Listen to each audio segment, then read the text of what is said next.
एक छोटा सा गांव था, शांतिपुर। हरियाली से घिरा हुआ, मिट्टी की खुशबू और पक्षियों की मधुर आवाज। यहीं रहते थे दो भाई, अरुण और वरुण। अरुण बड़ा भाई था, शांत, समझदार और जिम्मेदार। वरुण छोटा भाई था, तेज, जिज्ञासु और थोड़ा शरारती। भैया, आज हम जंगल के पास वाली पुरानी हवेली देखने चलेंगे। लोग कहते हैं वहाँ कुछ राज छुपा है। वरुण, हर पुरानी जगह में राज नहीं होता, पर अगर तुम सच में देखना चाहते हो तो शाम को चलेंगे। दोनों भाइयों को पता नहीं था कि आज का दिन उनकी जिंदगी बदल देगा। गांव के चौराहे पर लोग उस हवेली के बारे में अजीब कहानियां सुना रहे थे। सुना है रात को वहाँ से रोशनी निकलती है। और मैंने तो आवाज भी सुनी थी, जैसे कोई मदद मांग रहा हो। देखा भैया, मैंने कहा था ना, कुछ तो रहस्य है। सच या झूठ हमें खुद देखना होगा। शाम होते ही दोनों भाई टॉर्च लेकर जंगल की तरफ बढ़े। हवा तेज चल रही थी, पेड़ों की परछाइयां अजीब सी लग रही थी। भैया, अगर सच में भूत हुआ तो डर को दिमाग पर मत चढ़ने दो, सच हमेशा सामने आता है। उनके सामने थी एक पुरानी टूटती हुई हवेली। दरवाजा आधा खुला था। भैया, दरवाजा तो खुद ही खुला है। चलो अंदर चल के है।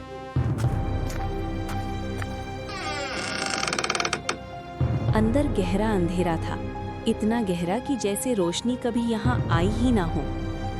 दीवारों पर पुरानी, धूल से ढकी तस्वीरें लटक रही थीं। कुछ तस्वीरों में मुस्कुराते चेहरे थे, पर अंधेरे में वो अजीब और डरावने लग रहे थे। हवा अचानक तेज चलती है, एक तस्वीर जोर से नीचे गिरती है और पूरी हवेली में उसकी आवाज गूंज उठती है। कौन है वहाँ? सामने आओ। शांत रहो वरुण, शायद हवा होगी। पुरानी दीवारें हैं, कुछ भी गिर सकता है। लेकिन उसी पल कमरे के एक कोने से हल्की सी सुनहरी चमक नजर आती है, जैसे अंधेरे के बीच कोई छोटा सा दिया जल रहा हो। भैया देखो, वहाँ रोशनी है। चलो पता लगाते हैं। सच वहीं छुपा होता है जहाँ सबसे ज्यादा अंधेरा हो। दोनों भाई धीरे धीरे उस कमरे के पास पहुंचे।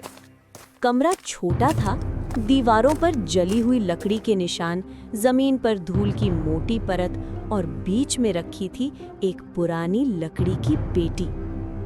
पेटी पुरानी जरूर थी, पर उसकी दरारों से निकल रही थी हल्की सी सुनहरी रोशनी, जैसे अंदर कोई राज सांस ले रहा हो। भैया, ये तो पक्का खजाना है, शायद सोना चांदी से भरी होगी। वरुण, याद रखो, हर चमक सोना नहीं होती।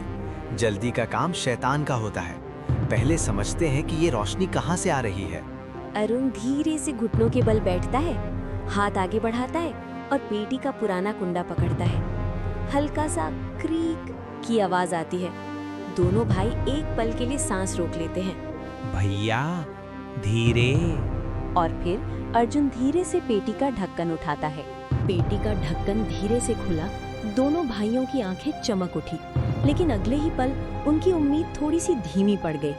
अंदर ना सोना था ना चांदी, बस एक पुरानी धूल से ढकी हुई डायरी और एक छोटी सी लोहे की चाबी। रोशनी डायरी के किनारे से निकल रही थी, जैसे उसके पन्ने किसी राज को छुपा रहे हों। वरुण हैरान और थोड़ा निराश। बस इतना ही? ये कौन सा खजाना हुआ भैया? अर्जुन डायरी को संभालते हुए। वरुण, हर खजाना चमकता हुआ नहीं होता। कभी कभी सबसे बड़ा धन पैसा नहीं, सीख होती है। और सीख आंखों से नहीं, समझ से मिलती है। अर्जुन धीरे से डायरी का पहला पन्ना खोलता है। हवा का हल्का झोंका आता है और कमरे की रोशनी और तेज हो जाती है।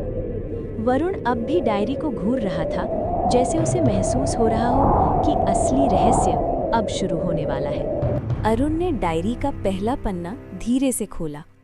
पन्ने पुराने थे, कोने मुरझा चुके थे, जैसे हर शब्द अपने अंदर एक कहानी छुपाई बैठा हो। टॉर्च की रोशनी डायरी पर पड़ती है और उस पर लिखे अल्फाज धीरे धीरे चमकने लगते हैं। डायरी में लिखा था, जो भी इस हवेली का राज ढूंढे, याद रखे, असली धन मेहनत और एकता में होता है। ये तो पहेली जैसी बात लग रही है। खजाना कहाँ है इसमें? हर पहेली का एक जवाब होता है वरुण, और शायद ये हवेली हमें पैसा नहीं समझ देने वाली है। जैसे ही अर्जुन ने अगला पन्ना पलटा, डायरी के बीच से वो छोटी सी चाबी हल्की सी खनक के साथ जमीन पर गिरती है। टिन! दोनों भाई एक दूसरे को देखते हैं। लगता है ये चाबी किसी और राज का दरवाजा खोलने वाली है। छोटी सी चाबी पुराने ताले में धीरे से घूमती है। क्लिक! एक पुराना लकड़ी का दरवाजा कराहते हुए खुलने लगता है और सामने दिखाई देती है नीचे जाने वाली संकरी सीढ़ियां। नीचे गहरा अंधेरा, ठंडी हवा का तेज झोंका, जैसे जमीन के नीचे कोई पुरानी कहानी सांस। भैया साथ रहना। हमेशा। जब तक हम साथ हैं, कोई डर बड़ा नहीं हो सकता। दोनों भाई धीरे धीरे सीढ़ियां उतरने लगते हैं। हर कदम पर लकड़ी किर किर की आवाज करती है। टॉर्च की रोशनी दीवारों पर पड़ती है और परछाइयां हिलने लगती हैं। नीचे से हल्की सी आवाज गूंजती है। तहखाने में गहरा सन्नाटा था। सिर्फ पानी की बूंदों की टप टप की आवाज गूंज रही थी। अचानक अंधेरे के बीच से एक कमजोर सी आवाज आई। बचाओ, कोई है, मदद करो। आवाज धीमी थी लेकिन साफ थी, जैसे कोई काफी देर से इंतजार कर रहा हो। किसने कहा? भैया आपने सुना? हाँ, मैंने भी सुना। टॉर्च इधर घुमाओ। टॉर्च की रोशनी दीवारों पर घूमती है, फिर धीरे धीरे एक कोने पर रुकती है। वाहन कोने में। टॉर्च की रोशनी जैसे ही उस कोने तक पहुंचती है, एक हल्का सा साया हिलता हुआ दिखाई देता है। वरुण का दिल जोर से धड़क रहा था। सच का पर्दा अब उठने वाला था।